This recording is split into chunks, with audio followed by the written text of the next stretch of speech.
ఏం రాదు. కానీ నేను చాలా భయపడ్డాను.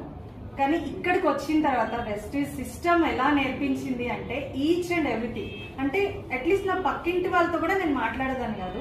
బట్ ఇక్కడ వచ్చిన తర్వాత పీపుల్తో, అంటే ఒక ట్రైన్లో జర్నీ చేస్తున్నా కూడా పక్క వాళ్ళని పరిచయం చేసుకుని వాళ్ళ యోగక్షేమాలు అడిగేంతగా నన్ను డెవలప్ చేసింది వెస్టీజ్.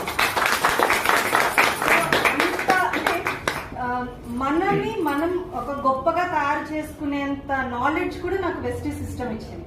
సో దానికి నేను చాలా చాలా రుణపడి ఉన్నాను. And next thing, so work అందరూ చేస్తున్నారు, చాలా ఫేస్ అనే నాకు కూడా.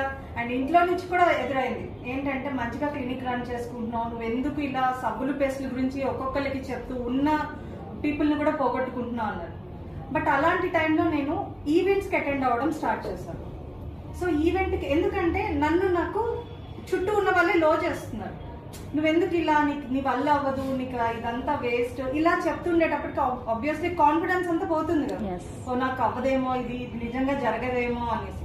సో అలాంటి టైంలో నాకు సార్ కానీ మేడం కానీ ఈవెంట్స్కి అటెండ్ అవ్వండి అనేసి సక్సెస్ సెమినార్స్కి తీసుకువెళ్ళారు. అక్కడ నెంబర్ ఆఫ్ పీపుల్ని నేను చూస్తున్నాను. ప్రతి ఈవెంట్లో కూడా అంటే ఎడ్యుకేషన్ లేని వాళ్ళు ఇన్కమ్ తీసుకుంటున్నారు, మంచి మంచి ప్రొఫెషన్లో even IAS officer or category రేంజ్లో ఉన్న వాళ్ళు ఇన్కమ్ తీసుకుంటున్నారు. సో లాయర్స్ ఉన్నారు, డాక్టర్స్ ఉన్నారు, ఇంతమంది ఇన్కమ్ తీసుకుంటున్నారు. అసలు ఏం చదువు రాని వాళ్ళు, ఒక పొలంలో కూలి పనికి వెళ్ళే వాళ్ళు, రిక్షా నడుపుకునే వాళ్ళు, ఆటో నడుపుకునే వాళ్ళు, ఇలా కూడా తీసుకుంటున్నారు.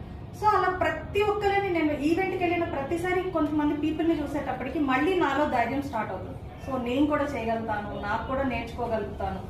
ఈ విధంగా చేస్తూ చేస్తూ చేస్తూ టీమ్ని బిల్డ్ చేసుకున్నాను. సో ఫైనల్లీ ఆ కార్ ఫండ్ ఏదైతే ఉందో దాన్ని అచీవ్ చేశాను. సార్ నన్ను ప్రతిసారి స్టేజ్ పైన అడిగేవాళ్ళు, కార్ డిసైడ్ అవ్వండి అప్పుడు మీకు వస్తుంది అని. సో ఫస్ట్ ఆఫ్ ఆల్ ఆ కార్ కాస్ట్లు నాకు తెలీదు, దాంట్లో ఎట్లాంటి ఫీచర్స్ ఉంటాయో నాకు తెలీదు. మాకుంది ఒక కారు, అదొకటే నాకు తెలుసు, నాకు డ్రైవింగ్ కూడా సరిగా రాదు అప్పుడు. సో ఓకే, నాకు అవన్నీ తెలిసేది కదా. సో అక్కడ స్టార్ట్ చేశాను ఒక్కొక్క కార్ డ్రైవ్ చేయడం. సో ఇది ఉంటే బాగుంటుంది, ఇది ఉంటే బాగుంటుంది, మొత్తానికి నా కలర్ అన్ని సెలెక్ట్ చేసుకున్నాను.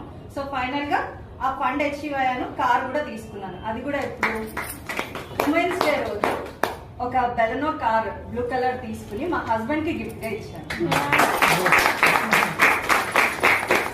అది నాకు లైఫ్ లో నిజంగా చెప్తున్నాను ఒక ప్రెషియస్ డే అనిపించింది. ఎందుకంటే నా ఓన్ మనీతో నేను నా హస్బెండ్ కి గిఫ్ట్ ఇవ్వడం, అది కూడా ఉమెన్స్ డే రోజు. సో అది చాలా బాగా అనిపించింది. అండ్ ఇక్కడ నేను ఇంకొక స్టెప్ నేను తీసుకున్నది ఏంటి అంటే, జనరల్ గా